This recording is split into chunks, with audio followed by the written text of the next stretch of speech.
6 of the Angry Tavern Fantasy League Preview Show. I'm your host, Ron Burgundy, and as always, I'm joined by my co-host, Shady McDouchebag. How's it going, Shady? Late. Late? Tired. How's the season going for you this year? We're just trying to win some games. Every week, we're building on it. So, we'll get there eventually. It's that one. We're trying to get that dash in the win column. If we do that before the season's over, it'd be a successful season. If only you could play Texas, maybe you'd have a chance. I play Texas. Oh, well. But it's at Field, so. You're the Canteen Arena? Yeah, Canteen Field. Oh, my God, well. 7 E's and 9 N's in the name also. Well, let's get right to the picks. We want to get these out of the way. We've got a special guest tonight. We've got the founder himself, Glenn A. Todd, the owner, general manager, and head coach of the Jacksonville Jack Swans, who's going to explain to you a little bit of the history of where his team name comes from. First game we got this week, we got the San Diego Anchormen against the Black Sabbath. The Anchormen, I'll tell you, the Anchormen are angry this week. They really got fucked by the Tokyo Dragons. It's a wonderful thing when you can take a running back that you didn't start and have him start anyways for 16 points and completely fuck up the game and completely screw the integrity of the game, but still be a little bitch and say, well, I won, so I'm going to stick with it. Of course, if I would have lost, I would have insisted it be fixed. But since I won, I'm going to take it and be a little cunt. But, it is what it is. My problem with this is, I've said it once, I'm going to say it again, nobody contacted the commissioner. The commissioner is here for fuck-ups like this. That's what he's there for. You contact him, he would have fixed it and told the losing team, which was who again here, Tokyo? Tokyo, you would told yes. Either suck it the fuck up or take your team to the CFL because we don't care. CFL, that's the Cambridge Fantasy League, right? Yes, sir. Yeah, okay. Anyway, enough of that. I'll take my bitter pill and move on.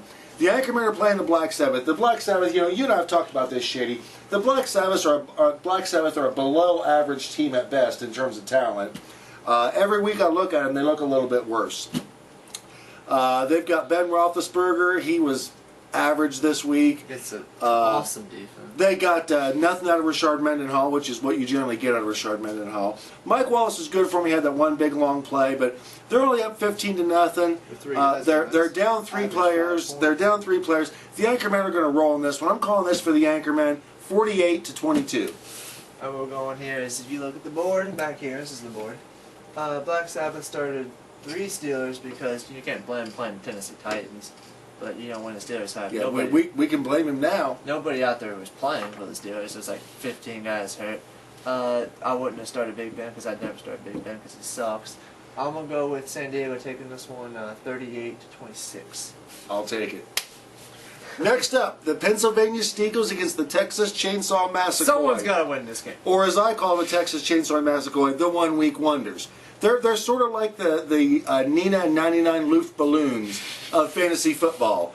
They're tremendous and awesome for a very short period of time, and then they go back to being someone you've never heard of and don't ever want to hear from again. The Massacre are starting. You know what? I don't give a shit who the Massacre are starting. I'm going with the Steagles on this one. Steagles 55-10. I'm going with the Steagles. I'm not even going to look at the lineups because I don't care. I always pick against Massacre. I'm going Steagles 247, Massacre 0. Sounds like a close matchup. It's going to be. Up next, we got the South Beach Homeboys against the Philadelphia Birds of War. That's the victors here, yes? Yes. Birds of War have Tony Homo going. Not a big fan of that. DeMarco Murray's probably going to be okay. Ray Rice is a stud. I hate the fucking Ravens. There's nobody I hate more than the Ravens, but Ray Rice is a stud. They got the Cardinals defense. Cardinals are playing some real football this year. The Homeboys have got RG3, if his head's not completely filled with scrambled eggs at this point. They got Darren McFadden. Well, we all know what we know about Oakland. Maybe Jack Swann himself can tell us a little bit about that later on in the show. Frank Gore, I feel like this is the week he's going to get injured because there's going to be a week that he's going to get injured. Late in the league, right? I know you love the Homeboys. I know you're a Homeboy fan. I know you probably got Homeboy jerseys stashed around here somewhere, but I got to go with the team that so far has proved to be the most resilient and toughest team in the league. I'm giving this to the Birds of War, 38-24. I disagree with you on one thing, that you're saying the Philadelphia Birds of War are the toughest team in the league. And you look at the power rank. The power rank agrees with you, but I don't. I look down top to bottom. That's because the power rank is correct. I'm looking at the best team in the league right now is Jack Swann, and their owner will be here later in the show. I'm going with the Homeboys because I got 10 points out of the kicker. That is fantastic. I'm going with the Homeboys, 51-49 over the Birds. I disagree with your pick, but I'll give you credit for doing an appropriate amount of ass kissing to the guest who's coming up later in the show. Well, they're the best team in the league right now. They are 4-1, just like Philadelphia. Just saying. But Philly's better. Philly's better. I'm sorry, Philly's better. How? Philly's better. Philly is better. Philly's better top to bottom. DeMarco? Philly's more solid top Peterson, to bottom. he's going to get hurt. And not before Frank Gore does. The best player on the team is Matt I said to the guy who picked the Homeboys. Up next, the Helsinki Harlots and the Cleveland Gunrunners. As you know, Shady here is president for life of the fucking Cleveland Gunrunners fan club. I'm not a Gunrunners fan. I think the Gunrunners are a mirage. I think they're a paper champion. I don't think they're that good. But if for no other reason than as a accessory to conspiracy to fuck the Anchorman that Helsinki did, I'm going with the Gunrunners in this, 118-2. Oh, you're looking at it's Helsinki, so you know they're not going to win. I don't care what the record says. But they are going to make trades. Yeah, they will make trades. I hope they're not doing these trades over the phone, because if someone misunderstands something, the whole fucking thing could blow up. Right, exactly. Now you look at the Gunrunners. I've said it 4 times. I'm going to say it again. They're winning the championship. I don't care if they're 2-3. They're playing with the league right now. They want people to think they suck, and then they sneak in. They're running that 1-4 again, which I love for them running, because no one else runs. I run a 3-2. But you know what? They're going to win this game 445-1 if Helsinki somehow scores a point before he trades all his points away. He might do it. Because Helsinki's going to trade his total to Cleveland. That's what's going to happen. That's why he's going to get that many points. The Gunrunners saying, I want people to think I'm no good. That's sort of like a homeless guy on the street who's eating a dead cat he found in the alley saying, I want people to think I'm poor. No, he's fucking poor. And the Gunrunners really do suck. The Gunrunners really do suck. There's people who act like they're homeless and not just to get free shit. I've seen it. That's what the Gunrunners are doing. The Gunrunners suck. They're just lowering expectations, and then they're going to blow up. If they suck on purpose, well, good for them. It's an interesting strategy. We'll see how it works out for them. But they suck for real. You just scroll down with that nonsense you were saying. Final game of the week. The Tokyo backstabbing, low-down, no-good cocksucker Dragons. Instead of starting Maul Bradshaw. Yeah, and I didn't even put it in for him. Oh, wait, I did, because he doesn't have fucking internet. He just hasn't changed it. Against the Jacksonville Jack Swans. Or as my good friend Chris Berman would say, the Jacksonville Jack Swans. There's no secret. The secret is out. I'm a Jack Swans fan. I'm a Steelers fan, so of course I'm going to root for a team that's named after quite possibly the greatest Steeler, maybe even the greatest NFL player of them all. The man, the myth, the legend, Jack Swann. I know they didn't get what they wanted out of Antonio Brown. They certainly didn't get what they should have gotten out of Pittsburgh's defense against Tennessee. At the end of the day, the Jack Swans are going to pull this out. I'm calling this for the Jack Swans 38-30. As much as I hate to do this, and then I still think Jack Swans have the best roster in the league. They're using it wrong. You don't start Brown. He's not even the best receiver on the team. Steelers defense. Oh, he is the best receiver on the team. Steelers defense without Troy. Why would you even put them in a lineup at all? That's hurting them. I'm going with the Dragons 35-29 in this one. Let me ask you a question. Who leads the Steelers in receptions? Antonio Brown. Who leads the Steelers in receiving yards? Oh wait, it's Antonio Brown. It's Antonio Brown. After last night. Yeah. Last night doesn't count. Besides last night, it would be Brown, but after last night, actually Wallace went over him. After next week, it'll be Brown again. But this week, it'll be Brown again. Okay. Anyway, that's our picks. You can lock them in. I guarantee you, I'm going 5-0. Shady's going far, far less than that because he keeps disagreeing with me, even though he knows I'm right. Stay tuned. We're going to take a short commercial break. When we come back, we're going to have the man, the myth, the legend. I don't mean Jack Swann. I mean Glenn A. Todd, owner of the Jacksonville Jack Swans. Stay tuned. You got Prime Rib, but you don't have NFL Sunday Ticket from DirecTV? Yeah, what's the deal, man?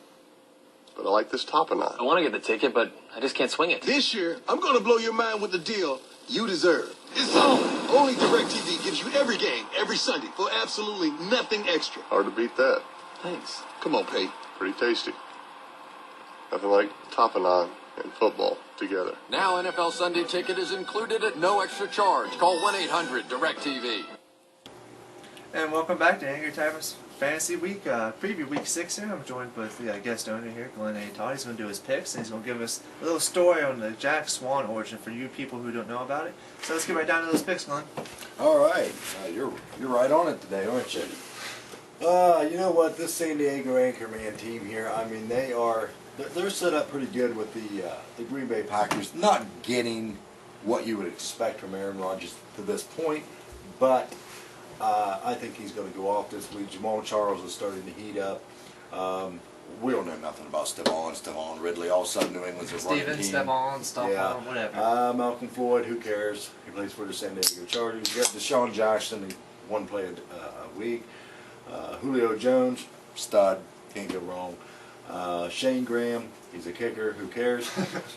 Philadelphia Eagles defense, and I know the owner of San Diego Anchorman, he's not high on defenses. In fact, if it was up to him, there would not be a defense. But Because he can't stop anybody. well, we have to have a defense. The Black Sabbath over here, you guys mentioned this in the earlier segment, that these guys are probably the most overrated fantasy team on the board right now. I mean, Big Ben, 8 points from Big Ben, that's probably that's going to be a season high for him. Ryan Matthews, it's just a matter of time before he pulls a groin or a hangnail. Something's going to fucking happen to this guy. He sucks. Is there any need to mention Rashard Mendenhall? I mean, is that in the contract? Do I need to mention that guy's name? I already did, but you got Vincent Jackson. I mean, he plays for Tampa Bay. I don't even know who's quarterbacking down there. I think Trent Dilfer come back. Mike Wallace, big play guy. Roddy White, stud. Justin Tucker, who cares? And you got the Patriots defense. That's kind of an oxymoron. Patriots defense is non-existent. I like the Anchorman in this, though. I really do. I think Black Sabbath is just, they're living on borrowed time right now. I got him winning this 47 to 31 here. I know they got off that 15-point lead. It's how you finish, not how you start. The Pennsylvania Steelers and the Texas Chainsaw Massacre. Someone has to win. Yeah, this is definitely one of those somebody has to win unless there's a tie, and I don't even know what the hell the tiebreaker situation is. There is no tiebreaker system. Okay. That's pretty much just go with the flow with this. The Eagles here. The Eagles, Michael Vick. We know Michael Vick, what he likes to do, and what he likes to do is not conducive to winning. And we got Fred Jackson, and whatever, whoever that guy is. He used to be good, last year, half of it last year. He's a here today, gone tomorrow type of person. LaShawn McCoy, again, the word stud is being used, overused, but this guy epitomizes stud. Isaac Redmond, 7 points. Again, that's a career high. You'll never see that again. Austin Miles. If Tony Romo can figure out what color uniform to throw the ball to, Austin could have a good game. Victor Cruz, you cannot sit Victor Cruz in any situation. This guy is a beast. Dan Bailey, again, a kicker, who cares? San Diego Chargers, I do not even want to get started on that. I like the Steagles in this. I mean, come on, for God's sake. You got Sean Green. You got the Butler up there. You got Des Bryant. You got the fucking Blair Walsh Project kicking the ball. I mean, you got Larry Fitzgerald. That's it. Rob Gronkowski. He's hurt now. That's it. You got a good defense. There's no doubt about San Francisco's defense. They're legit. But I got the Steelers winning this 48 to 21. Really not much of a contest here. South Beach Homeboys, Redskins quarterback RG-D233, 32, whatever his name is. He's going to get racked this week. Frank Gore, as Brad Miller mentioned earlier, is due to get hurt. It's a shame when you can predict a man's injury, but it's going to happen to Frank Gore. Speaking of which, Darren McFadden, again, big Raider fan myself, but I know when Darren McFadden is just about out of steam, and well, he was just about out of steam week 4 of the preseason. Dwayne Bowe, he's got Brady Quinn throwing him the ball. Again, another oxymoron, Brady Quinn throwing the football. You got Nate Washington. He's already scored 2 points. That might be a career high. Jermichael Finley. Yeah, I got him on a fantasy team of my own in a Yahoo league, and yeah. Let's bring Mark Chamora back. I think we'd have better luck. Got Rob Baronis, 10 points. Can't go wrong with Rob Baronis, but again, it's a kicker. No one cares about them. Green Bay Packers defense. They're a pretty sad defense when you really look at it. I mean, yeah, Clay Matthews is great. Charles Woodson's past his prime. I don't care what anybody says. And they give up chunks of yards. They give it away like it's fucking Goodwill out there. Dallas Cowboy quarterback Tony Romo.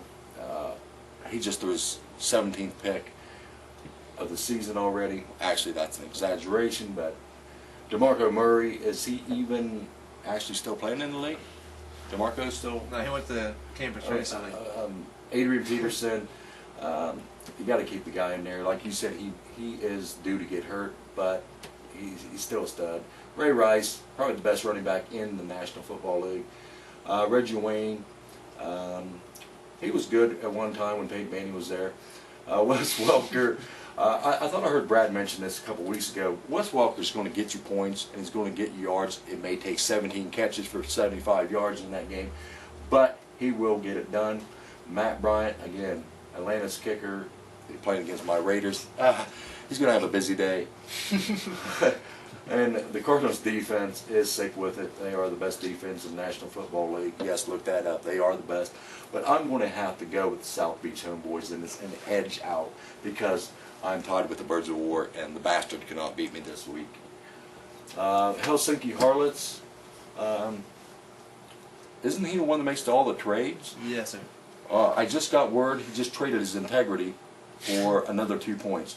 We got Indianapolis quarterback. You know, it's a rookie. You never know what's going to happen. He could throw 3 touchdowns. He could throw 4 interceptions. Ben Jarvis Green Ellis, I don't even know if this guy is even playing this week. Mike, I'm not sure about LaShore. It's Detroit. Do they run the ball in Detroit? No. Trent Richardson, he's having a surprisingly good year for the Cleveland Browns. Oh, God. The Cleveland Browns. Eric Decker. Yeah, okay, he's got Peyton Manning there behind him. I like Eric Decker. Percy Harvin is having a damn good year. Mike Tango Nugent there for Cincinnati. They're going against the Cleveland Browns. They may have a problem there because Cleveland is... No, I'm just fucking with you. Cleveland is non-existent. I mean, I'm serious. Mike Nugent probably will be the highest scorer on that team. Cleveland Gunrunners, which is your fave, huh? Well, yeah, I could see why. I mean, when you got Calvin Johnson, Michael Crabtree, Hakeem Nicks, Demaryius Thomas, Ravens, who have probably the second best defense in the National Football League, I'm going to give the Cleveland Gunrunners a slight edge in this, 43-38. Tokyo Dragons versus yours truly. Now, when you look at this squad here, New England Patriots, Tom Brady is not blowing it up as you would expect him to, but he's putting up enough points. Reggie Bush is a hit-and-miss situation. Michael Turner, you can't bench the guy because you never know. The goal line carries are going to help out immensely. Danny Amendola, whatever the fuck his name is. I put him in there, God knows why. He may have 1, 2 catches. One of them will be a touchdown, I guarantee it. Antonio Brown, thanks a lot for nothing. AJ Green is a bona fide beast right now. Matt, I pray to Prater. That made sense. You know, Denver's playing San Diego on a Monday night. You know, that could be a real shootout there when you got Peyton Manning and Crimea River there. I think Prater puts up a good 8 to 10 points in that contest. Who cares what the Tokyo Dragons are doing? No one gives a shit about that team anymore. I'm saying that I pull away with this one, 47-41. It's going to be a close one, but I'm going to take it. That's my picks, guys. You know, I'm pretty much going to go undefeated. That's the way things roll with the Jack Swans. So is it time for the Jack Swann origin talk? I don't know nothing about the guy. Honestly, though, I know you want to inquire about the Jack Swans and how that name came about. You're a young man. Yes, sir. The man behind the camera would remember this, but this was in 1970, 71. I can't remember the exact date. Chuck Noll had just been hired in 1969, and he was looking for blue-collar players for a blue-collar team. The Pittsburgh Steelers were a blue-collar team, and they're still known as a blue-collar team. Well, yeah, blue-collar rapists, though. Blue-collar rapists. They built that team around the draft. At that time, free agency wasn't a big thing. Well, Jack Swann, who was born in Hartford, Connecticut, attended the Hartford Community College at first, set records. Of course, you know, they only had 6 guys on the team, only had 3 teams in their division, so it wasn't really hard to set many records. But, with that being said, Chuck Noll's seen something in Jack Swann that no one else seen, and really no one else can see now if you watch the footage. But he's seen something that inspired him to draft him in the 38th round. 38 rounds. Back then it was, you know, ungodly amount of rounds, ungodly amount of picks. He was, I think, like the 2,788 pick in the draft. He was happy. He was excited. The guy was like 5'9", 163 pounds, and back then they had different positions. Sometimes he played both ways. Well, Jack Swann created his own position. He played the middle receiver. Sometimes he told people he played the wide linebacker. It really didn't fucking matter because he didn't know where he was at half the time. Jack Swann was a big drinker, by the way. Shirley Temples and Bloody Marys on a Sunday afternoon right before the game, no shit, and a Camel cigarette before he left the tunnel. He'd put it out, get out there, get one play in. Of course, he only played 4 preseason games, so we're kind of over-exaggerating his greatness, but his greatness has to be etched in stone because he set records that no one will ever break again. I mean, he caught 17 passes in a scrimmage game against the practice squad. That's never going to be broke, guys. That's an amazing, I don't care if you're in Division III all the way to the NFL. This guy was a monster on the practice field. Chuck Noll loved him. He hated to see him retire. He got traded to the Miami Dolphins. Yeah, he was traded to the Miami Dolphins, which was a weird situation because actually the Miami Dolphins never put in the call to make the trade, but Chuck Noll sent him on a plane down to South Beach. Don Shula was as shocked as anyone to see him come off the plane and enter the locker room. Thought he was a towel boy. Didn't have a position for him. Sent him back to Pittsburgh. And by that time, Jack Swann's career was pretty much over as far as a football player goes. I mean, he had a great preseason. He was a great practice squad member, and he did things that no other football player will ever do.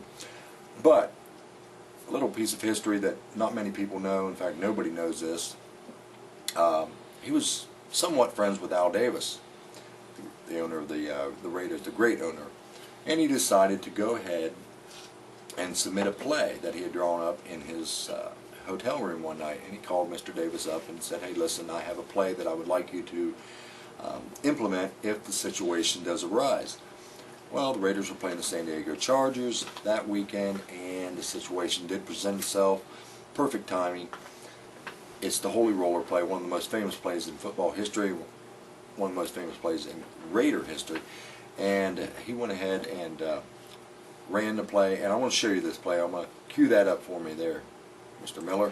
Pro football is a game of strategy, a game won or lost on execution. But during the Super 7 days, as the old saying goes, sometimes it was better to be lucky than good. To run a play that would now be is illegal because they had to make the rule change. From the Jack Swann rule, actually. Crowd takes up a chant of defense. Yes, you are right. Robisky Some and people just call it the JS rule. Right, Branch inside. Bradshaw, saber back. Right here you see him intentionally fumble the ball. Now they practiced this play about 65 times before they got it right. Right. The start right here. Stumble. Exactly. There's the ghost. Now, no one knew this play was actually drawn up. It was intended to end this way. No one knew that. The crowd. John Madden was shocked. He had no clue who the hell Jack Swann was. Al Davis actually called the play down from the press box because you know Al Davis was the owner, he was the coach, and if he could be, he would have went out and played as well. There's a San Diego chicken, better known as Dan Fouts' wife. Right. My love would dig at Dan Fouts if you know anything about Raider Charger history. So, any other questions for me? Yeah, I want to bring up this game that I was looking up earlier. He had a big famous game with the Steelers in 1972. It's actually the second preseason game. That's what made his name. I think that was against the New York Giants. You know, like you said, it was a preseason game. He had 17 catches for 7 yards in that game. It wasn't the yardage that people were impressed with, of course. It was the fact that he caught 17 passes. He had 3 interceptions. 2 of them run back for a touchdown. Of course, the fact that he played both ways, he was confused most of the time, so he ran the ball the wrong way. So he scored 14 points for the New York Giants. Steelers ended up losing that game 35-3. He actually blocked a field goal in that game, but it was for the Giants. I don't know what happened. He was there. blocking and he turned around. Well, he wasn't even supposed to be on the field, to be honest with you. He had lost one of his contacts. He only wore 1 contact because that's how poor he was. And he lost a Band-Aid, too, off his elbow. Many people don't know he played most of that preseason with 2 broken thumbs, or actually 2 broken thumbs and a pinky, and had a severe case of eczema and psoriasis combined.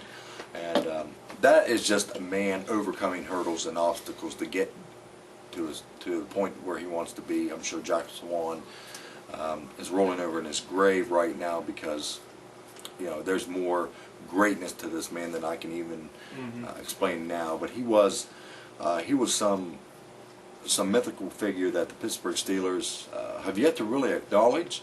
But I'm sure here in due time that his number, well, it's not really his number. It's Lambert's number. To be serious and honest with you, he wore 58, got beat up 17 times in one game because Jack Lambert did not like the fact that he was wearing his own number. But Right. I do believe we have a picture of him. Can we bring that up? he wasn't a very handsome man. I do believe we have a picture. It's on the website, the ATFL website. Can we bring that up? Yes, he was. You just have to go into Jack Swann's. It was worse for wear on the looks Here department. we go. I mean, it's a good-looking man here. Don't take my word. Yeah, That's I right mean, here. I mean, if you take a look, that is invest in a fucking comb, would you?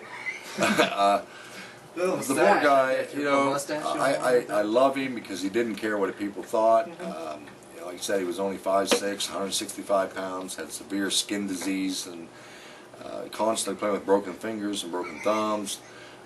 The man was just littered with Band-Aids all over him. He cut himself shaving. He left a little bit there too, didn't he? Yeah, oh yeah. You can see the little stubble there, the Adolf Hitler tribute. Guy was, he was... Big German. Yeah, he was a big Hitler fan, even though he was half black, half white, as you can see. And half Poland and half German. He had this little area here going on. A lot of people made fun of him with that. It's like a third ear kind of thing going on here.